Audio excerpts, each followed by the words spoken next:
So basically, I'm as smart and clever as a Penguin in the North Pole? No, I was gonna say as a highly educated person, referring to yourself, even though it's just, yeah. We'll fix it in post.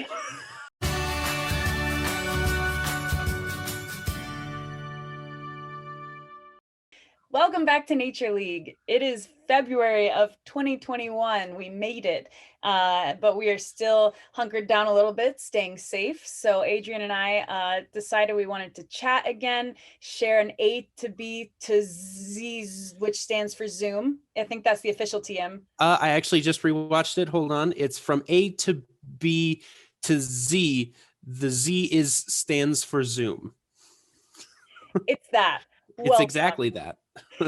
What is on your mind today? So how come humans have such different reproductive habits as compared to so many other animals? Like, other animals kind of mate. They mate in rhythms every so often in a relatively measurable kind of way. But humans are pretty much, relatively ready to go almost any time. And that was something that I wanted to ask about. What was the evolutionary advantage? Why did it work for humans, but why doesn't it work for other animals? That's kind of the question I was going for. I'm going to totally blow your mind because we are both actually sitting with another species that is ready to go all the time.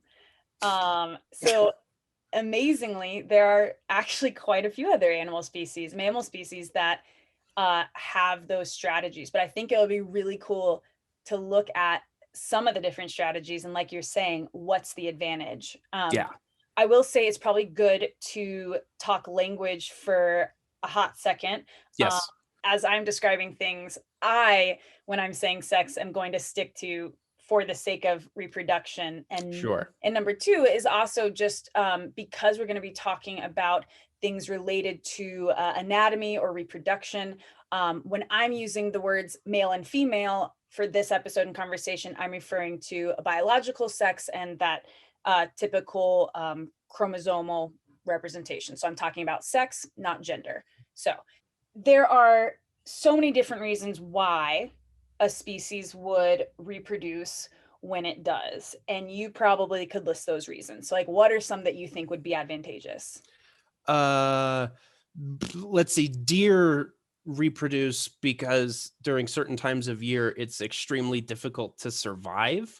And so they tend to be able to have their young during a time of year where survival is more optimal. Yeah, for sure. That's a thing. Species that tend to be more isolated, like individualistic solo, will typically all just kind of agree to show up at once, find their mate, and then go do their thing. So like it needs to be organized or else they're going to have a hard time finding each other. And you and I talked about that actually more than a year ago when we were talking about the full moon. And that's right. That the moon is a signal for corals and things in the ocean that spawn. And it's not that it's like the moon makes us weird. It's just that the moon is a signal. It's a perfect like text message of like, now's good. So yeah, you're exactly right. There are absolutely species that will gather and just once, right? Also interesting to think that some species, there is just a once. So to talk about frequency is a very like mammal privileged or human, close relative privileged thing. Mammals are so privileged, Felix. I mean, she's literally on a really nice scarf my family got me for a Christmas 2 years ago. You mean got her? Exactly. For the sake of this question, we need to focus on species that are Iteroparous or that have multiple young, like in multiple seasons. It's not just the once and done, which there are a lot of species that do. So then we're starting to think about cycles and how frequent something is, and the fact that a lot of species have offspring and then like track it back. It's almost kind of like plan it out. All right, if I'm going to have this little small thing I need to take care of in X months, maybe now is the time to go ahead and get that process started. There's things in the environment that make that happen. So Right. can you think of some of the big ones? Okay, so there was the moon, the temperature, like the Hey, weather. totally. There's one. I don't know, other environmental changes. I would assume it's mostly environmental changes. Especially when we are living on this ball that is rotating around the sun and has its own cycles of things like temperature or seasons. Right. Hey, that works, right? But I do think there's also a difference. So let me ask you this. Do you think there would be a difference in that kind of seasonal breeding if you lived toward the North Pole versus in near the equator? Well, I mean, I would say probably yes. I mean, in the North Pole, like the year is basically divided in half Mhm. by too much night than too much day. So, like, I don't know the specifics of, you know, which penguins prefer, you know, which Well, of the two cycles makes them more down to clown. first But of all, speaking of down to clown, they are only located down in the south. well, So, you know, whoa, okay, so polar bears, North Pole.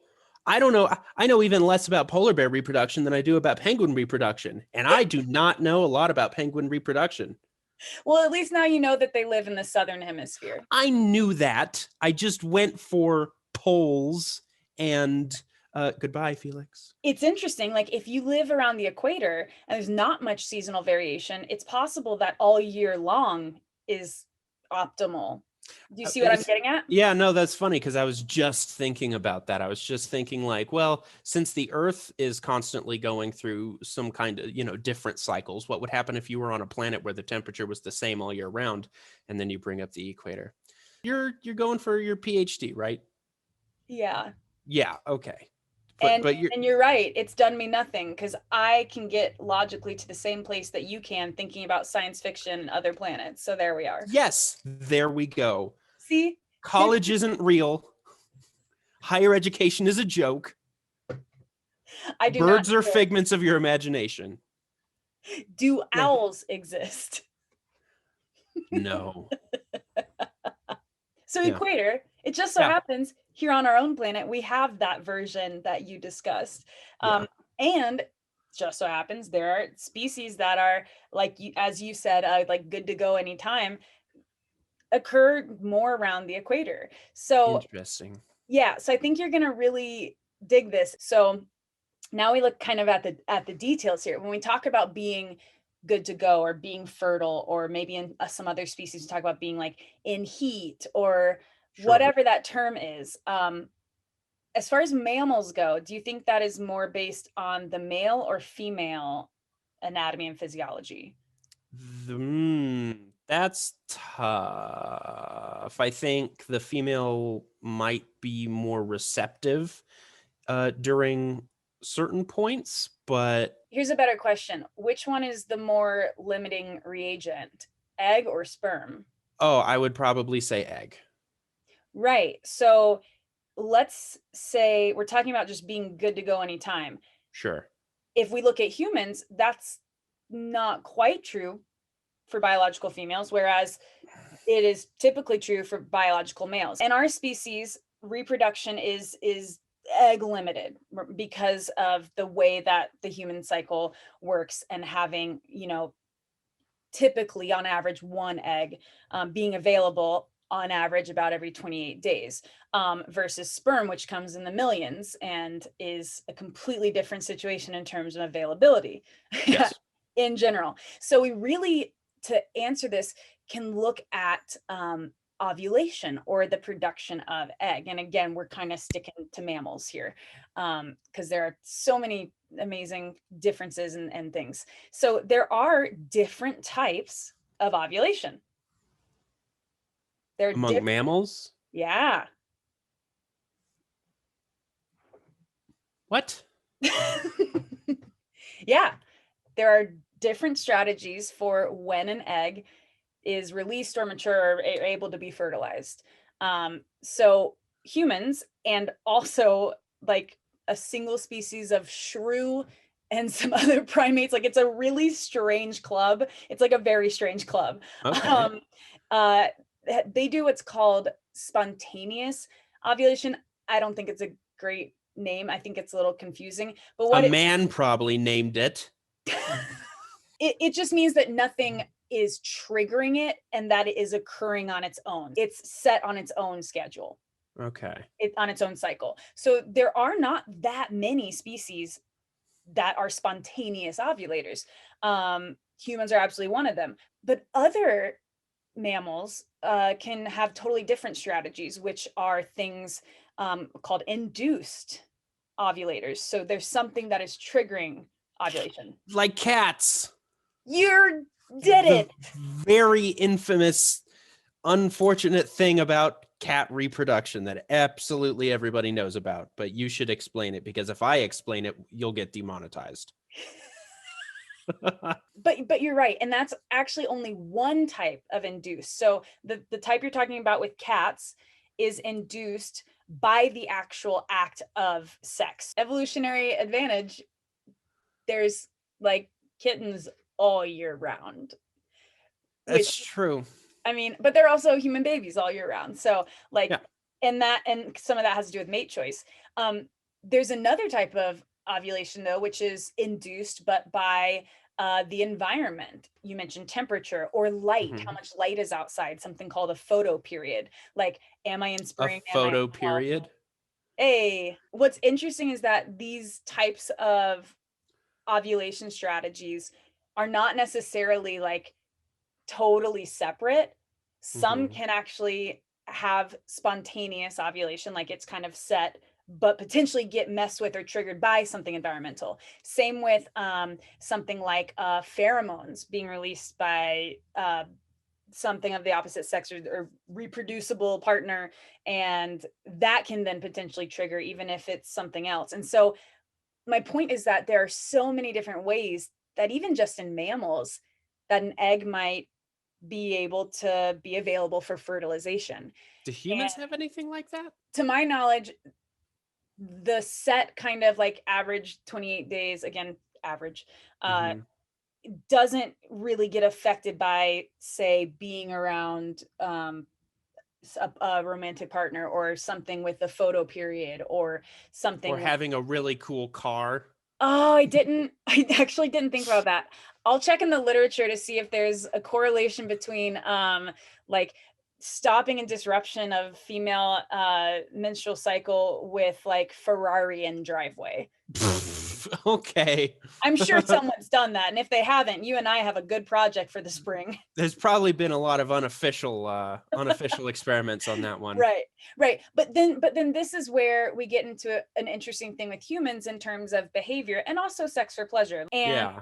it's enough of a thing, and our behavior is enough of a thing that, did you know there's actually kind of a human mating like season? Really? Yeah, a little bit. Is it people's birthdays? Of course, that's how we can track it. So Right. Because my birthday is about 9 months after my dad's.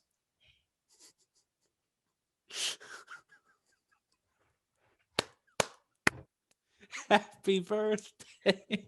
I'm trying desperately to understand the joke, and I have gone to so many What? levels of hell. He got a very special birthday gift.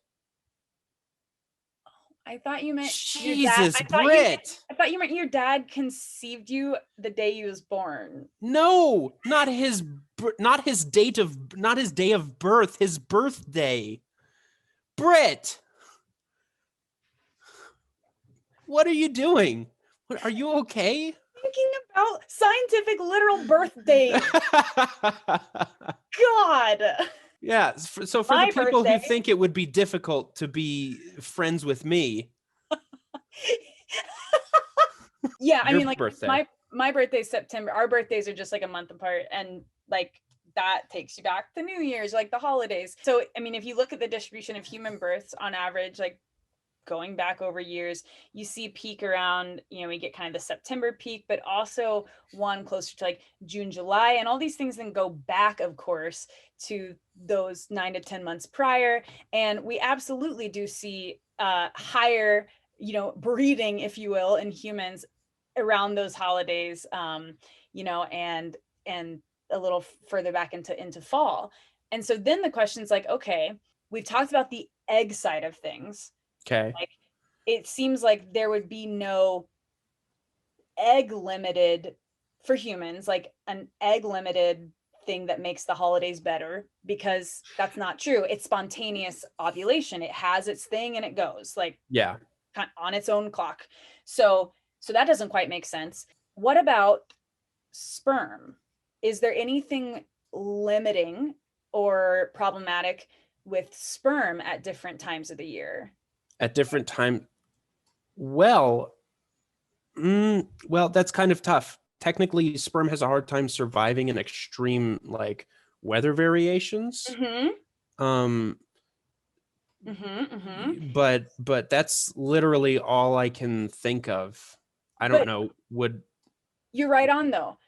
You're right on though. So studies of at least human sperm and like different metrics for how healthy it is and how fertile show higher fertility or metrics at these times that we actually wind up then seeing human babies later on. It's a piece of the puzzle. Sure. And just like you said, like sperm has trouble in extremes. The thing is, sperm is kept for humans outside of the body, which is dumb. In our video where we were recreating creating the human of the future, I don't know why I didn't just stick the testicles inside. Yeah, let's just make it all the ovary plan good to go. Yeah, seriously, just tuck them up. Oh, but it's going to get too hot in there. Couple of little fans. I figured it out. Yeah, man. No, you got it. Like, I'm on it, honey. You got it. It's fine. Thank you. Yeah.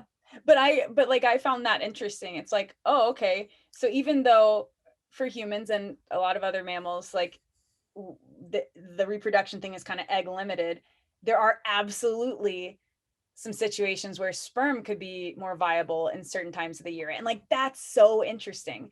And what's even cooler is that with humans, there are also differences in these like mating seasons. When do we wind up then having the most live births? There's differences when you look at latitude. And like, that's really cool. Yeah. Huh. Yeah. So then latitude would make sense if you're like, okay, maybe in the southern hemisphere, the colder temperatures are in, what would be hot for us. So like that reversal maybe makes sense, but things like the amount of light outside or the conditions, I don't know, like it's really interesting. Yeah, that is. There's also other factors that aren't like just natural environmental. If you take a look at like birth rates in major countries right now, well, and even just over the last 100 years or so, you can see an increase in births during times of economic prosperity. Yeah, so I wonder if like the environmental factors that cause stress might also have an effect on human reproduction. Oh, they absolutely do. And but same with in any species, because what you're talking about with economics, go ahead and like reframe that and think about what that would mean for maybe a non-human animal. We're talking about resources and productivity and availability of things like food, shelter, and needs. So in a situation where conditions are favorable, whether that means that there's plenty of that one thing of grass, or it means that the Dow Jones index is whatever, right? Whichever one of those, that Stonks. is a thing. That's the one. But those are all things that affect reproductive rate, whereas you were really asking more about reproductive frequency. Yeah, like timing. Why is it that this particular like ready to go pretty much any time, environmental factors excluded, why did that favor humans as opposed to, once a year, a set time once a year when all the humans go to like a rave or something. Right. The after party's Burning insane. Man. Burning Man. Once yeah. a year, and it's Burning Man. It's literally Burning Man. That's how the human race like perpetuates like yearly. In the Mad Max future. I was trying to think of like the reason that I think it's, it turned out the way it did. And my thought comes back to like primal man. Babies are hard to care for. For sure. They're also very premature just because of the birth canal and the size of the head and things like that. So they need big time care. And birth is also relatively dangerous. So my thought was maybe the reason we're always ready to go is because we can't afford to just wait for once or twice a year to attempt it. We just need to be trying all the time. It's required to keep our numbers up as we go from cave to cave and hide our babies in trees from saber-toothed tigers. They're so cute. Sorry. The babies, the trees, or the tigers? Absolutely the tigers. Do you know okay. The Smilodon. Yeah. Right. Okay. Smilodon. Is that really the scientific name for a saber-toothed tiger? Look it up. Really? That's not it. I'm not going to look it up because I know that you're telling me the truth. I would absolutely just assume that a scientist wouldn't be like, check out the teeth on that thing. Smilodon. Nailed it. Okay, saber-toothed tiger. Clearly teeth were in the mix either way. Fine. I like where you're going with the idea of we're going to be ready to go all the time because we want to keep numbers up. But I would argue that spontaneous ovulation is not being ready to go all the time. But how does that work? Hold on. High school sex ed here question.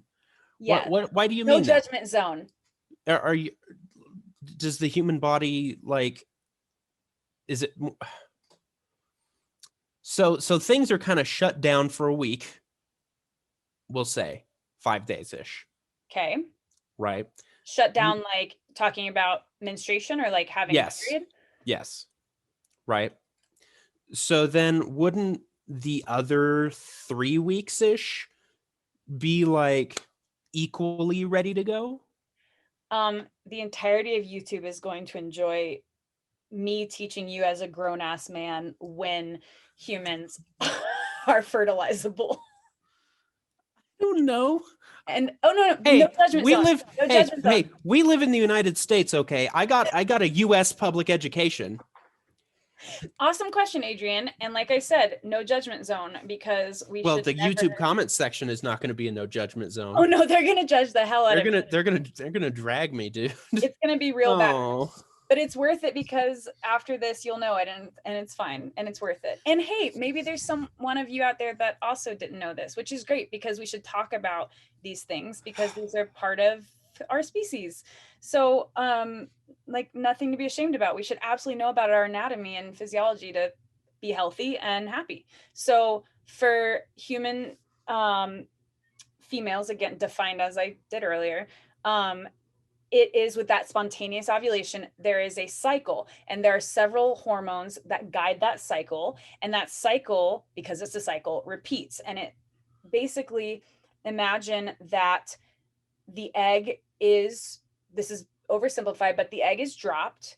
That window comes like halfway between the 28 days. So around like the middle is when the egg is actually able to be fertilized. Are you telling me that before that point, it's not ready to go? Correct.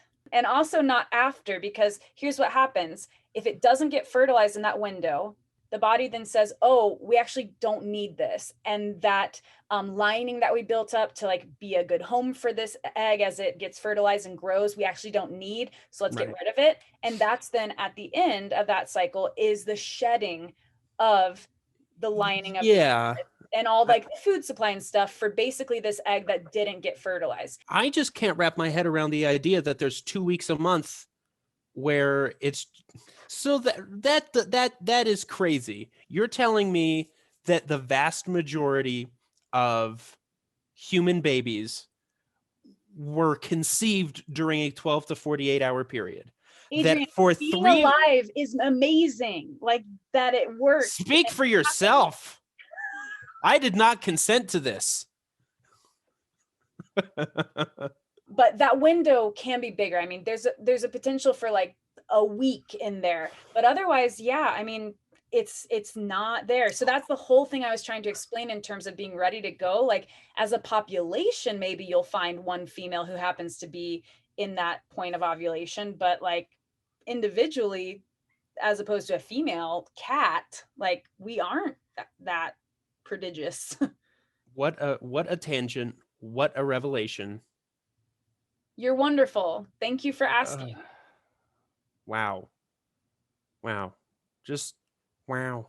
Humans are not necessarily evolutionarily prone to make a ton of offspring. They're just not. Think about how long it takes us to become sexually mature, and then the time for gestation and all these things. So while I appreciate the way you're thinking about early human and those different constraints, that just doesn't quite line up with what we see in other parts of us. Like that just doesn't line up if that was the main strategy to produce a lot. So what's your theory? From a physiological, so like thinking about the way all of our anatomy works, so much of this has to do with hormones and I guess potential for success, right? And Yeah, maybe, so why maybe humans are more successful because of how much care they need when they're born, because of them being so premature and needy. Like it makes more sense to me if it was harder to get pregnant, like right after. I mean, like that kind of spacing almost allows more parental investment in that first amount of time. Like maybe that, but I don't know. I think there's several theories, and the way to study it is to look at our closest buddies in that spontaneous ovulator hangout Facebook group and see maybe things about them. I think we operate on different Facebooks, Brit. I'll add you to the group. You know what? Actually, it's us, that one shrew, like horses. Yeah. It's that Facebook group for spontaneous ovulators. And right. And yeah, maybe there's some commonalities. Maybe there are even genes or gene pathways that are common. And I'm sure that people are actually studying it. I'm sure, because it's kind of an interesting question. I did not intend for it to be this difficult. I really thought that it was just going to be another classic Brit, like, here you go, idiot. Because that's how you teach. That is definitely my pedagogy. Like, that's my style. Your what? My approach to teaching, we'll say. Okay. All right. Okay. 2 things I've learned today. Yeah. Oh, you've learned way more than 2. Come on. That's true. That's true. This was awesome. This was. Yeah. No, this it's almost as if human reproduction is a complex and fascinating subject. I'm literally the first person to ask questions about sex. This is so cool, and like I am privileged to be here with you for this. Like privileged and honored. Yep. Amazing. Well, you know, the best part of having from A to B's is that we are learning, and while yes, I get to like teach a little bit, I also get to learn because I'm actively then questioning some of the other pieces and components, and I love that, and I appreciate you being here. And to all of you watching, I hope that you learned something, and you know, don't be afraid to ask and learn about these things because it's important and part of being happy and healthy. Everybody should find their own Brit Garner, and if you can't, just subscribe. I was gonna say, isn't the point to have them subscribe to the channel and then they do? Like, isn't that the entire concept? There is only one Brit Garner. Me. It's she. Yes, it's true. Find your Adrian. Keep learning. Keep asking. All of those things. Stay safe. Yes. Be well. Hang in there. We are here for you in the comment section. And I tell will us be what- there. If you throw sass at me, I He's will there. respond. He absolutely will. All right. Take care, all, and we'll talk to you soon. Bye.